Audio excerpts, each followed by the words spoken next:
Everybody, welcome back to the Cocktails Code and Conversation podcast. Coming up this week on the pod, we sit down with Miss Alisha Scott, and she walks us through what it's been like starting her career and going into the identity and access management field, and what it's like for a woman of color, and some of the things that she's excited about. So can't wait for you guys to hear that. And of course, this podcast is brought to you by the On the Corner Podcast Network. Check us out at onthecorner.us. We've got tons of content that's available. We've got the All Mixed Up podcast, right? Check it out. We can hear about what it's like being an interracial couple in the South and hear their views as they look at different things and talk about different topics from the view of being an interracial couple, which is something that I think we don't really talk a lot about and can have its different perspectives in life. Also, we've got the Open Door Conversations podcast, brand new, coming out fresh off the presses. So check that out. Again, onthecorner.us. You can find the links to all these podcasts and more. Also, check out our Lovecraft Country recap show that's on our YouTube channel, On the Corner, bringing you all the latest content. So without further ado, let's get to this episode of C3.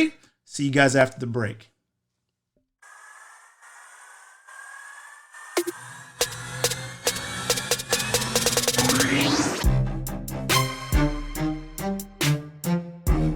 Welcome back to Cocktails, Code, and Conversation for another episode. You guys know what it is. Welcome back. We have a very special guest, and you guys know what I say about all my guests on this pod is that they are all special, but this special guest, Miss Alisha Scott. Welcome to the pod. First of all, before I let her introduce herself, don't y'all just love that intro music? I love that intro music. I personally love it because I made it myself, but it's the jam. I think it is. It's pretty good. It's pretty good? It's pretty good. All right, Miss Alisha Scott, go ahead and introduce yourself to everybody, to the millions and millions of subscribers to the podcast. No pressure. It's only like 5. No worries. Hello, my name is Alisha Scott. I am an identity architect at UberEther. I've been doing identity access management development for a little over 7 years, and I'm happy to be here. Awesome. Welcome. Thank you for taking the time and just having a conversation with us on this wonderful Friday evening. This conversation is brought to you by Whistle Pig. That's what I'm drinking over here. Wait, where's the camera? Camera's over here. Whistle Pig, the Identity version. Once again, shout out to Mike Kaiser. This is so good. And Matt Topper, I know you're jealous. So let's get started. So I always like to ask people, especially everybody that's in identity, right? Because this is my field. It's near and dear to my heart. And I think it's always interesting to hear people's backstory of how they got into identity. So tell us how you got started in identity access management. Sure. So it's actually kind of a full circle type of story. Okay. So out of college, I was working at Booz Allen Hamilton. I was helping them with their Windows 7 upgrade. And my father, who owned an identity company called Optimal Enterprise Solutions, called me up one day. I was only out of college for like a couple of months and was like, "Hey, Alisha, there's this new opportunity. I want you to come look at it." And I was like, "Okay, what are you talking about?" And He said, "It's an identity access management project. The government realized that they can't find people to develop on SailPoint, and so they want to train people. They want to train people right out of college. So I think it would be great for you to apply. You can write your own ticket in life. It'll be great for you." So then, I thought about it, and I'm like, okay, whatever. I don't know what you're talking about. So I sent him an email, and I was like, "Here are 12 questions I need you to answer right now about that." So after talking with him and he, was nice enough to respond to my email, I actually went and applied and then did a interview with the government people for the program. And it's funny because where I currently work at UberEther, Matt Topper was the one who actually came up with the idea to get people right out of college and teach them. Right. So I did the program. It was supposed to be 6 months training, and then I turned in full time. It took me less than 6 months. My first day was SailPoint training, and it was more of a learn by experience type of thing instead of, by textbook. So I was, knee deep in it, doing demos and then doing development right away, and it was so fun. Okay. All right. Well, first of all, shout out to Pops for giving you the hookup there. That is awesome, and it's so interesting to hear right? Especially for somebody like coming straight out of college, right? So for people who've been around, like me, they got the gray in the beard, right? Most of us kind of fell into this thing, right? It was like something we were like, oh, we'll help out. And then all of a sudden, 20 years later, we're still doing it. So it's very interesting to hear. And it doesn't surprise me that, Matt Topper would, put together a program like that. I think one good thing about Matt, he's always thought a little differently, which is good, and looked at ways to kind of further a project, past what people usually think about it. So that definitely sounds like something he would do. It's probably an idea he got from me. Just well, I mean, weren't you on that project too at one point, right? So yes. So I was on that project when Matt got there. Okay. Actually, even before Matt got there. It's a really funny story. But as he was coming on and kind of taking over the project, I was on my way out. Okay. So it was funny. The last part we were talking to Brad Toomey, we joked because apparently Brad had hired Matt at Oracle, and then like on Matt's first day, Brad was like, "I'm out." So then Matt's first day at that project, I was like, "Ooh, yeah, I'm gonna be out." Like, it'll be great to work with you. Like, I think you have some great ideas, but I hate this place, so I'm out. But no, and it just I got a chance to work for a little bit, and then we just we've kept in touch ever since then. He's a really good guy. I love his mind. I love the way he works. He thinks, the way he goes about doing stuff, and he always does the right thing, right? Like that's one thing that's very. I found out as I got older that's rare with people, right? Like, and I don't necessarily mean like the right thing as far as like, well, I think it's right, but like. In his mind, he's gonna go like, no, I think this is the right thing to do by this person, so this is what I'm gonna do, right? Like, and that's what guides him and leads him, which is a great trait to have. So, yeah. Shout out Matt Topper again for the second time in a row on my podcast. Shout out, no more, buddy, no more. Okay, so you go through the training, SellPoint. You start kind of getting it. You start geeking out, doing some demos, loving it. So what happens next? What's the next thing after that? So then after, doing the demos, they started giving me actual functionality to develop. So they were like, hey, the customer needs a privileged user access workflow. Can you start doing that? And so, I started taking over that and working with the customer to get requirements and then turning that into code and magic. And so that's what I did. Awesome. And what about like when you kind of got into it, right? So as you started working with SellPoint, you kind of start seeing the tool and how it works. What was it about it that kind of like it caught your interest? Like, hey man, this is really cool. I think because it was something like I've never seen, right? Okay. In college, like they didn't really teach you about identity access management, and you didn't get to see the tools and things. So it was something new to me. And then just trying to figure out the ways that it worked well and the ways that it didn't and how I could meet my customers' needs really had me excited.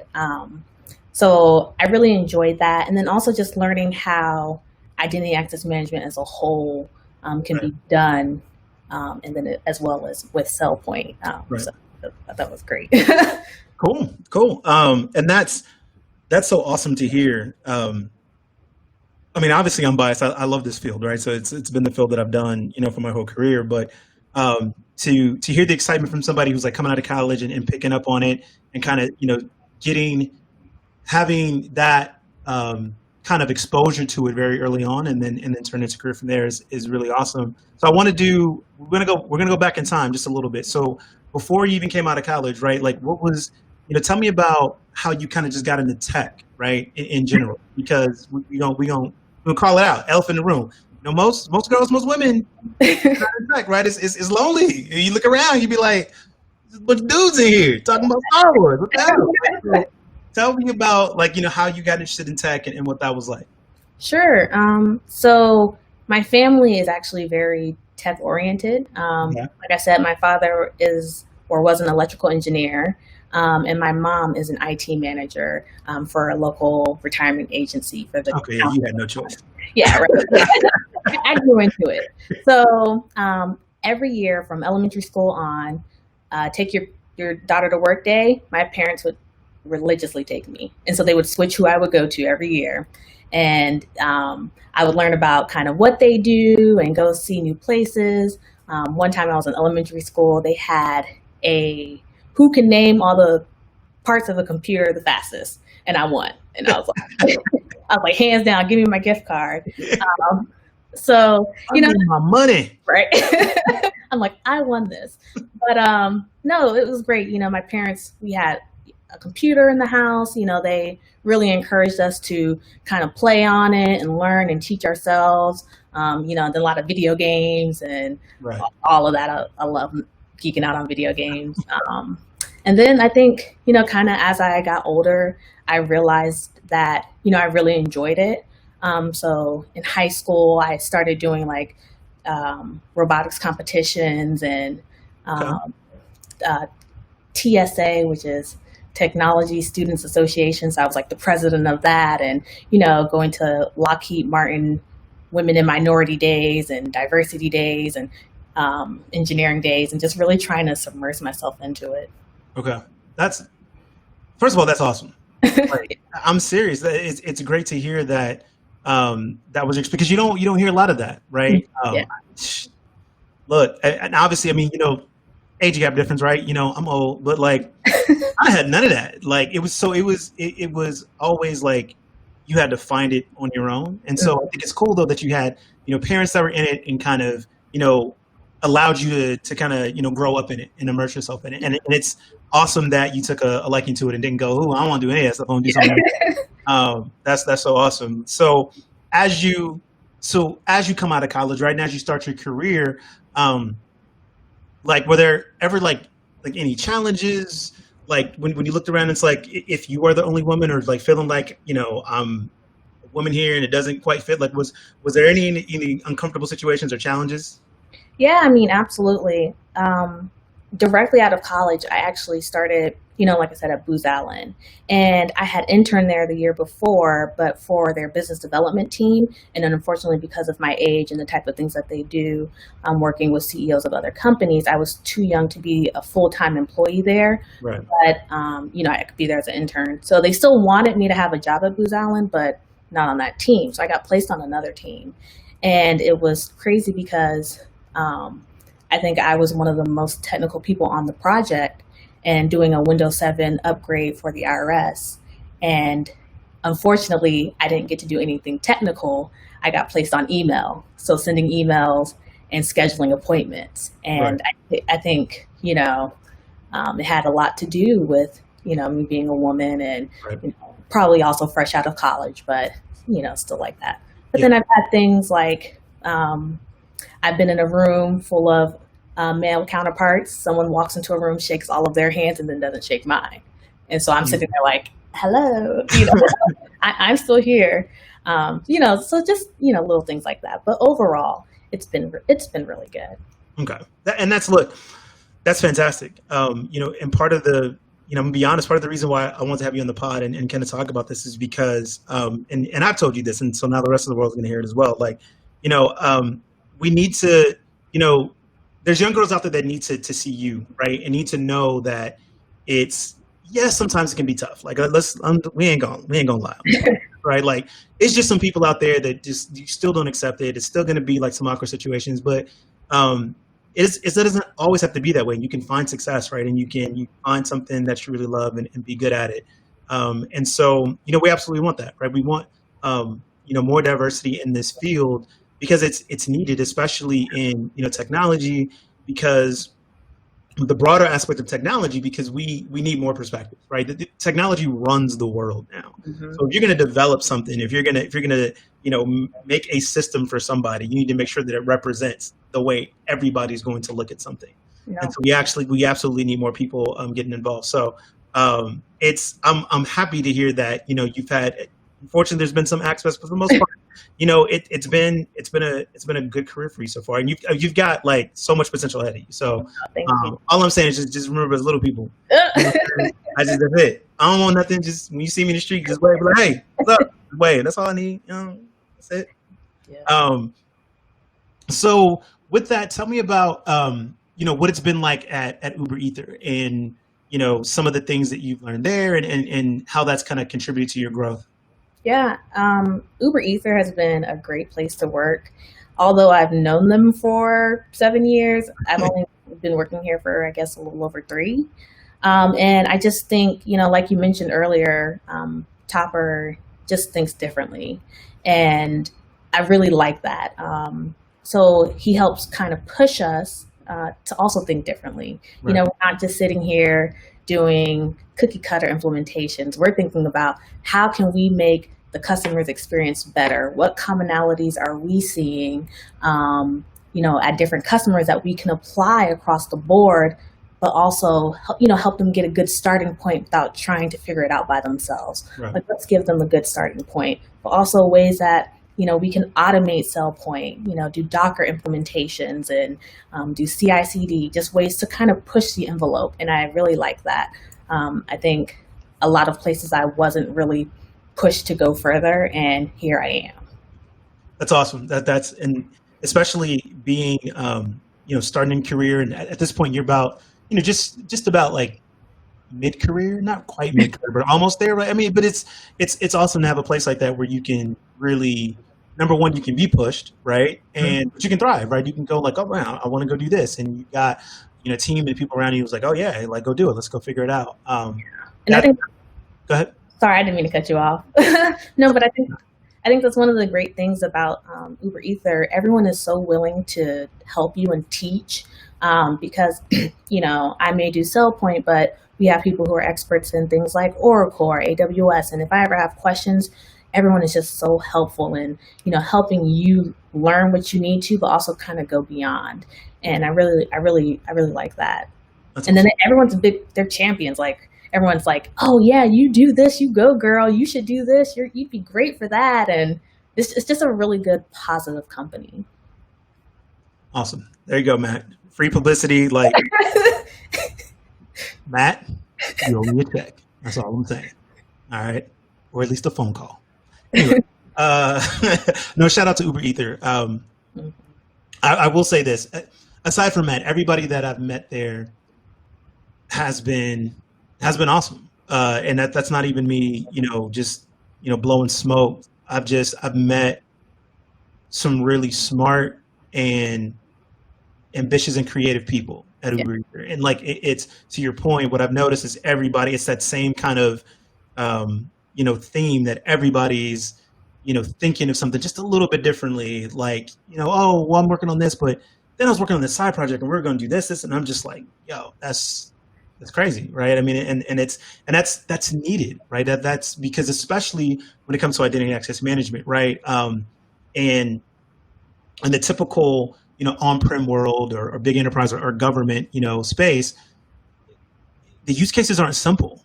Mm-hmm. Right. And so they require, customization, they require thought, and they also require that innovative thinking, because you could customize something to death. And then it's like, well, you're never going to be able to get rid of this thing.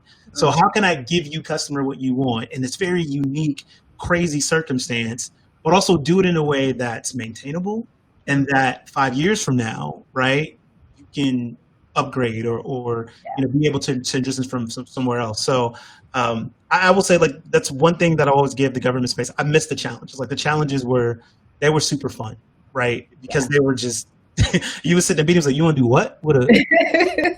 You can't do.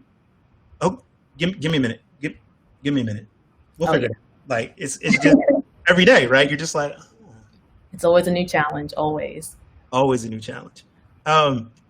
So tell me about like one of the most like exciting things that you've done so far, like either with SellPoint or like a project that you've had where you're just like, yo, that was dope. As much as you can, because we ain't trying to get the feds coming after people now. Well, I mean, I think probably one of the coolest things that I was, a part of was helping create the Docker instance for SellPoint, because for my knowledge, before we did it, no one else had. Right. Everyone was using VMs or everyone was sharing one instance. And with SellPoint development, that's actually quite hard because there's a lot of collisions when you're running workflows, people changing identity data that you need to trigger something else. It just, and you're reading the logs and you're like, why is all this extra stuff coming in here? So like sharing an instance of SellPoint to develop on is actually really hard. So coming up with the Docker development for SellPoint and being able to containerize all the different components of it, including adding Active Directory, like I think it was really great, and it's helped us because we're able to spin up our new engineers quickly. You know, someone can come on board, they can be ready to go with an instance in like 5 minutes because we have it plugged into a Git repo, and then it just kind of pulls and builds, and it's amazing. I think that was probably like one of the coolest things.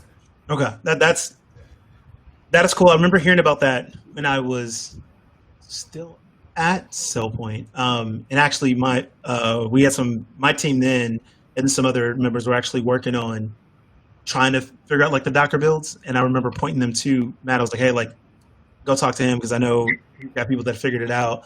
Because I wasn't trying to learn Docker. And I was just like, okay. It just, you get to a point where some people, I've got to a point, I'm not gonna speak for everybody else. I got to a point where I was just like, you know what? I've learned enough. I'm good. I don't really want to learn anything else. Right?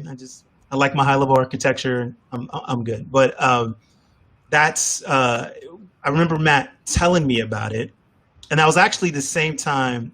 Let me try and put a timeline on this. Because I remember him telling me about you, but he never said your name. And then I think I came out to DC for something. And I remember we met there at the customer site. And then I think like later, like 6 months later, I was talking to Matt. He was like, no, that's what I was telling you about. And I'm just like, wait, what? But I just remember because he was super excited. He was like, man, like, you know, she's super sharp. Like, you know, she's picking up on the SellPoint stuff, whatever. And I was like, okay, cool. Like, and it was funny because I blew him up because I was like, I don't really want to talk about SellPoint. I don't care. You're really excited about this, so we'll talk about it. But I'm glad that we did get a chance to meet, and I'm glad that you're able to, you kind of like Ether and yourself were able to kind of grow and kind of get that experience at SellPoint and kind of take it, you know, a little bit further. So now, like so 7 years in identity, right? Like, so if you look back on it and say, all right, you can go back in time. And talk to Alisha before she started doing identity. Like, what are some of the things you would say, like, hey, make sure you focus on, like, these are like 3 things you're gonna need to know to be good at this. Ooh. Well, I think 3 things I need to be good at it. I think, well, okay, so understanding data and how it flows. And how it impacts everything. I think that is so important because that's basically what triggers everything within the system, out of the system. The entire company is, you know, built on that data. And so I think telling myself, hey, really, really pay attention to the data. It's not just like, okay, I got what I need. It's right. You really need to know it, understand it, how it can change, and how it can impact. I think that's probably my biggest thing. Okay. You gave me 3. That's too many. Okay. However many you can name. Fine. I'll be easy on you.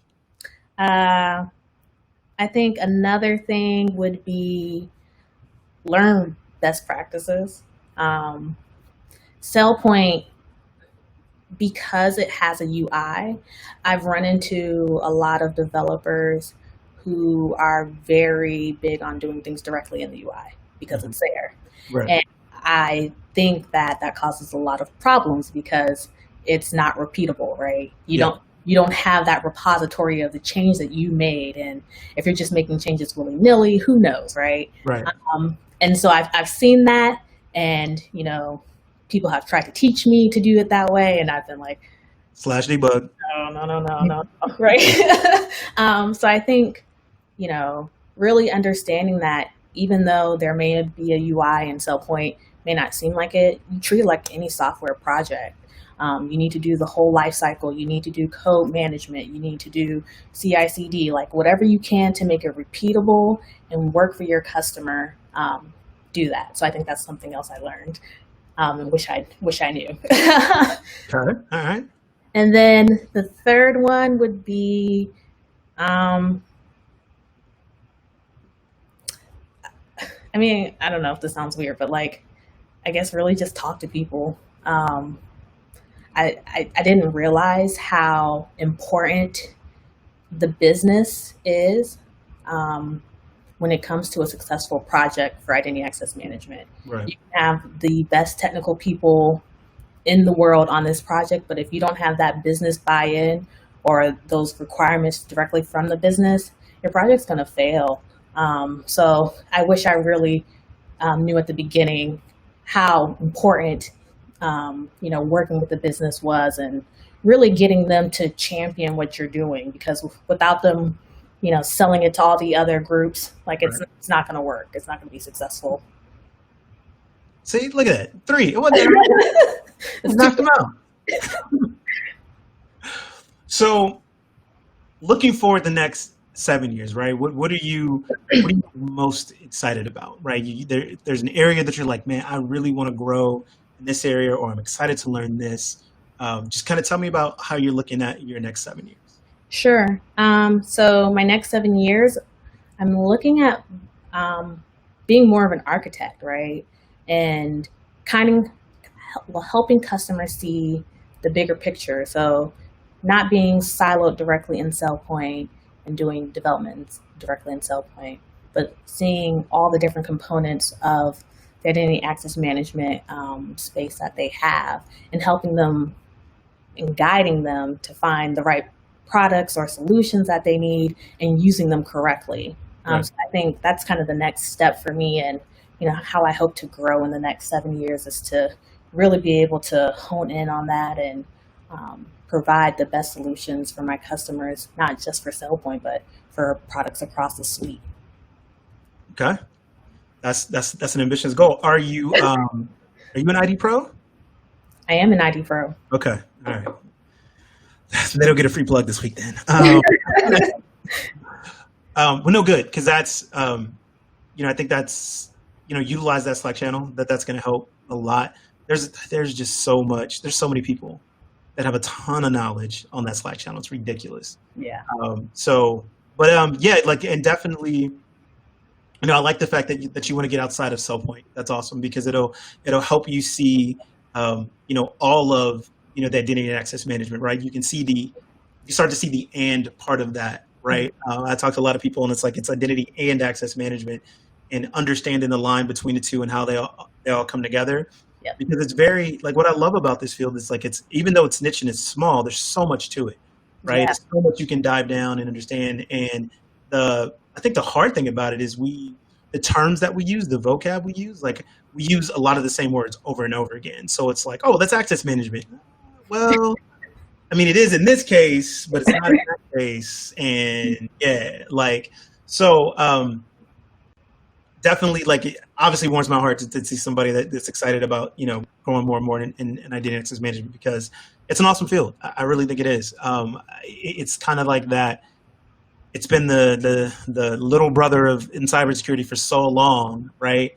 And I think now more and more people are starting to understand, like, the impact that it really does have, and how it can integrate with different systems and really help, your entire cybersecurity architecture. So, Absolutely. Awesome. Looking forward to seeing the growth of the next 7 years, and getting you some speaking slots at some conferences. Maybe. Look, this is the start of it, right? This is the start of it right here. I'm telling you, this is gonna launch a platform right here. You're gonna be hooked. Matt's gonna be like, David, what'd you do? I'm like, I'm sorry. Okay, so now we're gonna change subject. Enough about work. All right. So, what do you like to do for fun? Like, what's your, like, look, stress out, I don't want to talk about SellPoint, I don't want to deal with it. What's your go-to thing to just kind of relax and get away? Well, I love wine. So me and my husband like to go visit different wineries and try different wines. Okay. What's your favorite wine? Red or white? Hold on, first one. Red. Okay. All right. I'm sophisticated. Okay, so in the reds, what type of red? Like a Cab Sauv or a Malbec. I love a good Malbec. See, Kind of bold. This is why we cool. This is why we cool. I knew it. I knew it. I was like, yo, it's just all right. My bad. We okay. Yeah, love a good Malbec. So doing wine tours. I love video games. So I'm playing like Valorant, or I'm playing on the VR headset, doing Beat Saber, stuff like that. I used to ride my bike. I've been kind of lazy now, so not so much anymore. Yeah, and just, spending time with my family and friends. Like, I'm a social butterfly, so I love hanging out with, my neighbors and my friends. And then I love spending time with my nieces and nephews and mom and sister and just everyone. Okay. So what's the best winery you and the hubby have been to so far? Okay, so that's an easy one. There's one in Virginia.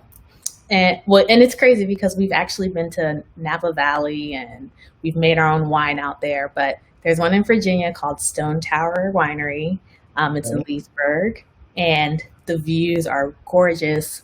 The wine is delicious, and that's actually where we got engaged. So has to be my favorite one. Biased opinion, biased review, but okay. It's really good though. All right, let me check it out. Brick oven pizza. I mean, yeah, you have to check it out. Okay, all right, yeah. My thing is, so I got into wine, man, late 20s, early 30s, and I had Barry Chafin. I will never forget him for this. Barry, if you're listening, you're watching this, man, shout out to you. I appreciate you, sir. I was on a project, and he was determined, Alisha. Like, he was like, no. Like, what do you mean you don't like wine? Like, it was like I cursed at him. He was like, no, don't fix this.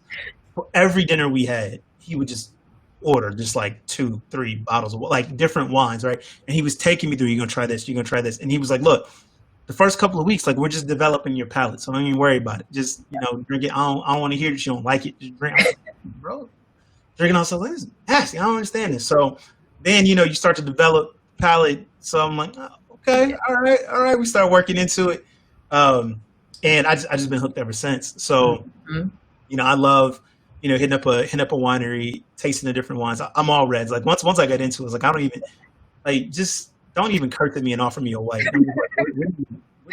Why? What is this? What am I, 19? Get away. No. Yeah, they're like, you're the Moscato. Oh no, I don't want that. And so it was only till like recently, probably the last 6 years, that I really got into like the wine pairings, because I would just drink wine. I'm just like, just give me a glass of wine, I'm good. But it was actually at a Ruth's Chris and I had a really good waiter, or there's probably another fancy term for him, whatever. But he was laying everything out, and he was like, okay, well, based on what you're having, I'm gonna get you a cab. We're gonna do this, and he's like, all right, now. And they were having a slow night, so he was like, all right, take a bite of steak. I was like, all right, take a bite. It was good, it's delicious. All right, now try the wine like this. And he was just showing me like how to pair it, and I was just like, wow. Like the fact that it completely changes the flavor of it, the color of it. Like, you start to, like, depending on what you mix it with, like some of those undertones in the wine will start to come out. Like, it's just, I just can't, like, here's my take. If you don't like wine, you're just not grown yet. That's what it is. Like, you ain't grown yet. And that's how I know if I'm like, okay, you cool. You're still a youngin'. You ain't grown yet. Because it's such an experience, like drinking wine. Like, it's like, it's the best thing in the world. So, okay. So hang out with family and friends, wine, video games. That's what's up. I was gonna wait to see if you were gonna say you was like a, first person shooter, if you was on like Call of Duty or Apex or something like that. I was like, hey, you might have to. I do play Call of Duty. I play Call of Duty. And I ordered the PS5, so I'm ready to go. You got the pre-order? Of course. Okay, here's the thing. And then I'm mad at myself because I saw it was coming out and it's like, bet, pre-order. I was like, all right, I would skip at midnight. I totally forgot about it. Oh no. And so it's like 1 o'clock in the afternoon and I'm scrolling through Twitter and I'm seeing people, I got the pre-order. I'm like, oh. So now I'm just like, all right, I'm not going to get it till like January because I'm not even about to go through this madness of checking over here and all that. I'm just like, I'm just like January. Yeah. So shout out to you to get the pre-order though. So I'm going to be hitting you up. I'm like, oh, what's up? Like, I'm playing Spider-Man. It's so different, right?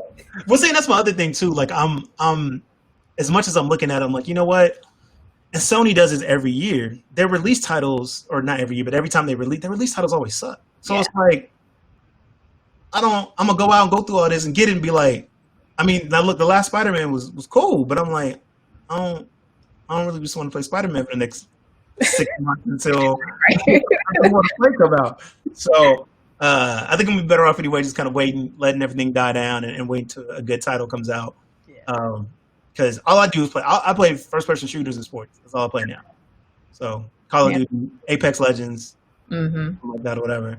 Because work is stressful, so I just want to go online and shoot people. Hey, whatever works for you, right? Absolutely. Look, this works for me. That's what I do. All right. So cool. We're gonna wrap this up. We're gonna get to the last segment of the podcast, the world famous last segment of the podcast. I'm telling you, look, I tell you, it's world famous. People from all around the world. Like I got listeners in Canada. Shout out Canada, I see y'all. We got people listening in the Netherlands. Like everybody, they hit me up. They was like, Dave, the last sip is like the best segment ever. Please don't ever stop. So we're about to get into it right now. It's called The Last Sip. Here we go.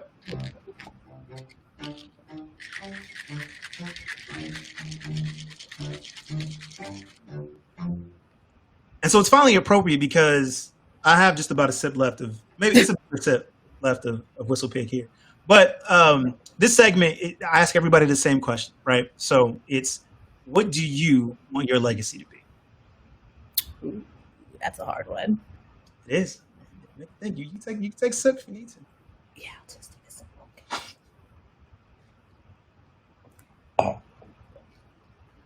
Okay. For me, I think I want my legacy to be impactful, right? So my father, when he was doing identity access management, everyone knew him, and everyone knew what great work he did. But it didn't just stop at the office. He was always giving back, and mentoring and teaching, and helping people grow. So I want my legacy to be like that. I want to help women and, women of color, just all types of, diversity. I want to bring diversity into identity management. And I want to help encourage young girls to be in the technology field, to do, even if it's not identity access management, just to do anything in the STEM field. So I hope that, with me starting to get myself out there more and, doing some mentoring, like doing coders and helping young girls, I want to encourage them and let them know that, hey, this is a great field to be in. It's great to be a woman in technology, and just,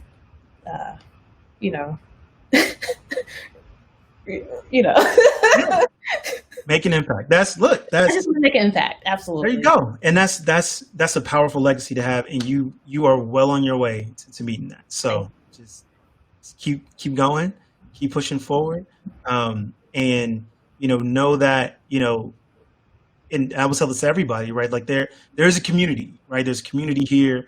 There's people that got your back, that are always pushed, that are always root for you and support you. And just I would say, the only thing I would change to that, I would say, is this: in the next 7 years, just take over, UberEther. Just go ahead and take over the reins. It'll be all right. I'll take over it. I'll take that. There we go. All right. So with that, we're gonna wrap up. Hold on, last step. Let me. Whistle Pig. I'm trying to tell you, man. If you've never had Whistle Pig bourbon, people, you got to do it. Gotta have it. So it's the perfect way, like, to relax on a Friday night. So to all the listeners, thank you for tuning in. This has been another episode of Cocktails, Code, and Conversation. To Miss Alisha Scott, thank you so much for coming on the pod. It was so great hanging out, talking with you. Can't wait till this whole thing is kind of over and we can go out to conferences again. Looks like probably Identiverse, something like that. Over. I don't know. I'll come out to DC, something like that or whatever. Me and you and Matt will go hang out, do something. But thank you for coming on the pod. So everybody, y'all know what it is. To the next cocktail, to the next conversation, y'all stay safe out there. Thanks for listening to Cocktails, Code, and Conversation. Of course, this episode is brought to you by the On the Corner Podcast Network. Check us out at onthecorner.us. Also, please like, rate, subscribe, follow on whatever podcast platform you're listening to this on. Or if you're watching on our YouTube channel, go ahead, subscribe, click the button to get the notification anytime there's a new podcast coming out. Of course, there's also more great content coming as well. Please check out the C3 merchandise store. You can go to c3.onthecorner.us to check out all of our merch. You can get a nice shirt like this and also your official C3 Squad member shirt. Just go ahead and sign up for the C3 Squad and check out our merch store. So with that, y'all know what it is. To the next cocktail, to the next conversation. Stay safe out there.